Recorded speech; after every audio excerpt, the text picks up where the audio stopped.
Bro, parang natatakot ako sa mama mo. Ba't parang sobrang stricto naman? Hindi yan. O ano, magkano ang baga natin? Ambagan. Anong alak? Iinom tayo? Oo, ako bahala. Ako bibili mamaya. Uy, gagi. Baka mahuli tayo ng mama mo. Ano ka ba?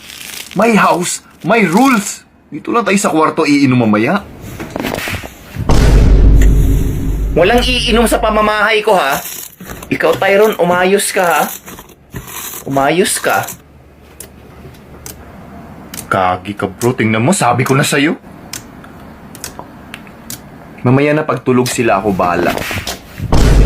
Matulog sino? Sinong hihintayin mo matulog? Wag mo talaga akong subukan, ha? Wag. Wag ako. Yan yung sinasabi ko sa'yo, eh. Sabi ko, wag na lang, eh. Okay lang, hindi naman masakit. Hindi masakit. Saan po kayo galing? Nahulog yung mata. Sinusubukan kasi talaga ako eh. Sabi kong wag akong subukan eh. O, ano? Susubok pa kayo? Ha?